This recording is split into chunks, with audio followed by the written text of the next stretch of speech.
रात का सन्नाटा पूरे माधोपुर पर पसरा हुआ था। चारों ओर सिर्फ हवा का कराहना और सूखे पत्तों की सरसराहट थी। आसमान में चांद था, मगर उसकी रोशनी भी जैसे कांप रही थी। फार्म हाउस के बाहर ब्रज किशोर बिहारी अकेला टहल रहा था। एक ऐसा आदमी जिसने 20 सालों से चुनाव जीतने का नशा पी रखा था, मगर आज उसकी चाल में डर था। छोटेलाल, उसका पुराना नौकर, मुस्कुराता हुआ पास आया। किस बात की फिक्र में टहल रहे हैं नेताजी? इस दफा भी जीत आपकी पक्की है। ब्रज किशोर कुर्सी पर बैठ गया। उसने सिगार जलाई। मुझे हराने वाला अभी कोई पैदा नहीं हुआ है छोटेलाल, मगर इस वक्त पता नहीं क्यों मेरे दिल में अजीब सा डर है। हमें इल्म है, पवन की वजह से ना। अरे वो आपके खिलाफ खड़ा हुआ है, मगर आप बेफिक्र रहिए। उसको तो हमने अपने तरीके से समझा दिया है। चुनाव के एक दिन पहले ही वो खुद आवाम के घर जाकर आपकी हिमायत करेगा। ब्रज किशोर की आंखों में चमक आ गई। छोटेलाल, तुमने तो मेरी आधी फिक्र दूर कर दी है। तुमने तो सबको मोहब्बत से मना लिया है, मगर हमारा तरीका थोड़ा अलग होता है। छोटेलाल मुस्कुराया। हमें इल्म है ना नेताजी, आप तो सबको तहखाने में ही समझाते हैं, और एक बार जो नीचे गया वो फिर कभी ऊपर नहीं आता।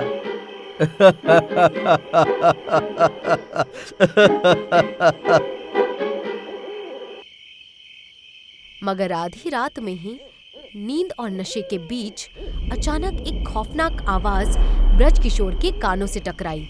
ये कैसी आवाज थी? वो चारों ओर देखता है। छोटेलाल गहरे नींद में सो रहा है। अरे छोटेलाल, उठ, कुछ सुना तूने?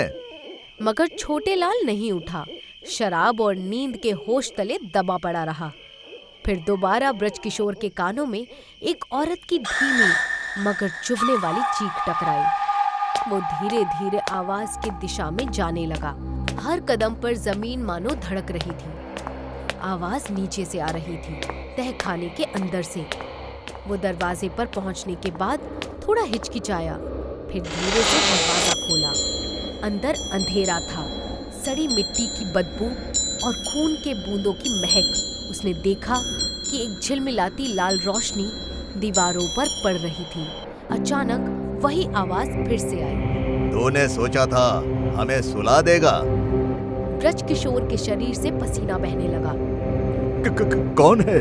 कौन बोल रहा है? सामने आ। तभी दीवारों से एक छाया उतरने लगी और एक औरत की आकृति उभरी। फटी साड़ी, राख जैसा चेहरा और लाल आंखें। मुझे पहचाना ब्रज किशोर?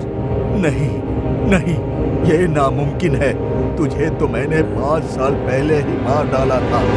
सही कहा तूने मारा था, मगर अब मैं लौट आई हूँ। इतना कहकर वो बिजली की रफ्तार से उसकी ओर झपटी। एक कान फाड़ देने वाली चीख तहखाने में गूंज उठी और फिर चारों ओर खामोशी छा गई। सुबह की पहली किरण फार्म हाउस की दीवारों पर पड़ी, मगर वहाँ सिर्फ खून के निशान चमक रहे थे। ब्रज किशोर बिहारी का शव उसके कमरे के फर्श पर पड़ा हुआ था। आंखें खुली, शरीर फटा हुआ। ऐसा लग रहा था जैसे किसी जंगली जानवर ने उसे नोच खाया हो। छोटेलाल की जैसे ही आंख खुली तो वो ब्रज किशोर का शव देखकर चिल्ला पड़ा और मोबाइल उठा लिया। हेलो एसपी साहब, हम छोटेलाल बोल रहे हैं। नेताजी को किसी ने मार डाला। कुछ वक्त के बाद पुलिस की गाड़ियां सायरन बजाते हुए वहां पहुंच गईं। एसपी चौहान ने लाश देखी और हैरान रह गया। ऐसा महसूस हो रहा है जैसे किसी जानवर ने हमला किया हो। छोटेलाल कांपते हुए बोला, हम कुछ नहीं जानते जनाब। जब आँख खुली तो ये ऐसे ही पड़े थे। मरने से पहले वो जरूर चीखे होंगे। तुमने कुछ नहीं सुना? नहीं जनाब, हम तो नशे में सो गए थे। पुलिस ने लाश उठाई। फार्म हाउस सील कर दिया गया। 2 दिन बीत गए, मगर मौत के रहस्य से पर्दा नहीं उठ पाया। एसपी चौहान अपनी फाइलों में डूबा था। तभी ऑफिस का दरवाजा खुला। प्रतिभा मुस्कुराती हुई अंदर आ गई। चेहरे पर आत्मविश्वास, आंखों में खोज की जिज्ञासा। हेलो, मैं प्रतिभा हूँ, न्यूज रिपोर्टर। एसपी चौहान मुस्कुराए। आपका ही इंतजार था मिस प्रतिभा। थोड़ी देर में इंस्पेक्टर माखनलाल भी आ जाएंगे। तभी दरवाजा खुला। माखनलाल अंदर आ गया। ओह, तो आप प्रतिभा हैं। आपकी रिपोर्ट्स पढ़ी है हमने। माखनलाल, ये केस अब तुम्हारे सुपुर्द किया जा रहा है। ब्रजकिशोर बिहारी माधवपुर का विधायक 20 साल से लगातार जीतता आ रहा था। अब उसकी सनसनीखेज मौत ने पूरी रियासत को हिला दिया है। हुकूमत चाहती है कि तफ्तीश ईमानदार हाथों में हो। समझ गया जनाब, मगर सहाफी हमारे साथ क्यों? ताकि कोई हमें मुतासब ना कहे। इस बार चुनाव सिर्फ आवाम का नहीं है। कुछ वक्त बाद माखनलाल और प्रतिभा ब्रजकिशोर के बंगले में खड़े थे। फार्म हाउस के अंदर सन्नाटा अब और भी गहरा हो चुका था। दीवारों पर पुरानी तस्वीरें टंगी थीं, मुस्कुराते चेहरे थे, मगर अब उनमें खून की छाया थी। हवा ठंडी नहीं बल्कि बर्फीली थी, और उसी खामोशी में इंस्पेक्टर माखनलाल और पत्रकार प्रतिभा खड़े थे। उस जगह जहां ब्रजकिशोर बिहारी की मौत ने सब कुछ बदल दिया था। छोटे लाल धीरे धीरे अंदर आता है।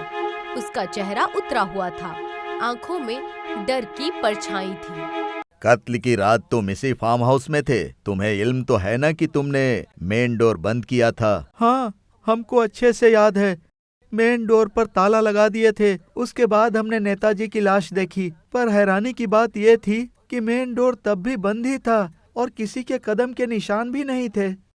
प्रतिभा छोटे लाल को गौर से देखती है।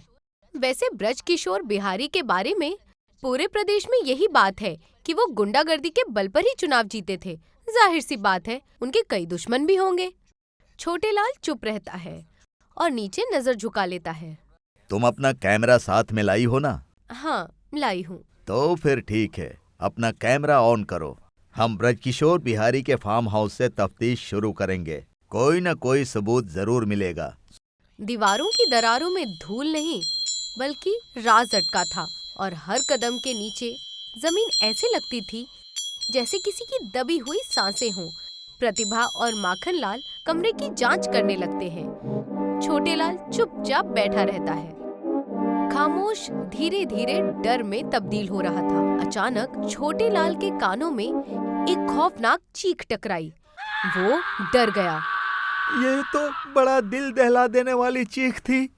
अभी वो इतना ही कह पाया था कि वही आवाज फिर से आई, पहले से भी ज्यादा खौफनाक, पहले से भी ज्यादा पास, जैसे कोई उसके नसों में उतर कर कह रहा हो।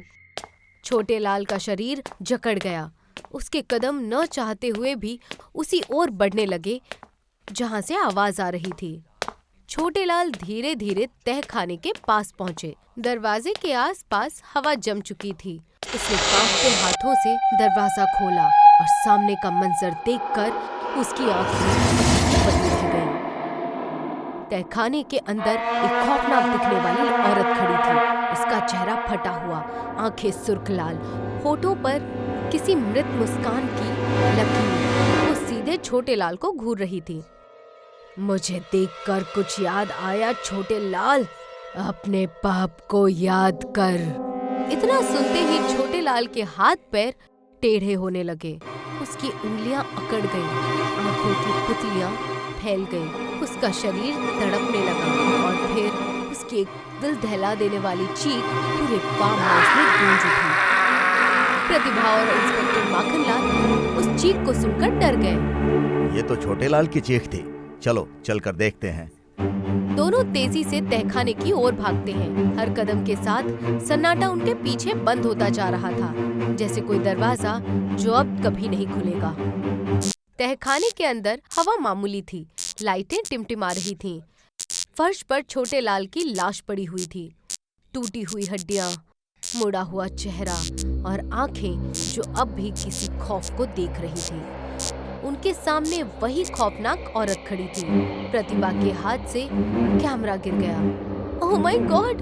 मैं तो अभी तक भूत प्रेत को सिर्फ कहानी का किरदार समझती थी।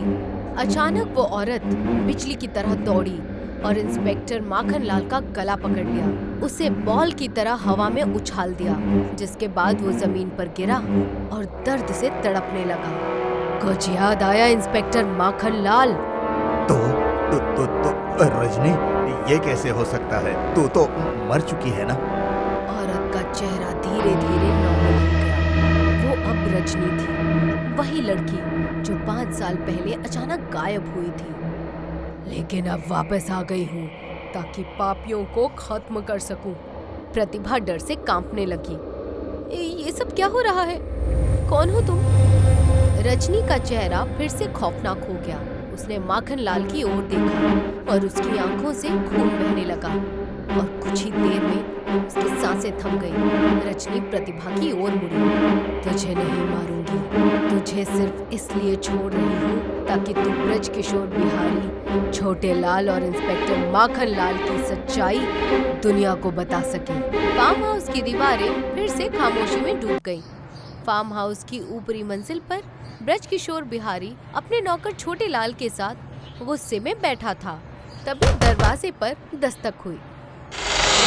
इंस्पेक्टर माखनलाल अंदर आया। आपने मुझे याद फरमाया। तुम्हारी पोस्टिंग हम सिर्फ इस वजह से यहाँ करवाए थे ताकि हम आसानी से इलेक्शन जीत सकें। नेताजी, अब क्या कोई मुश्किल आ गई?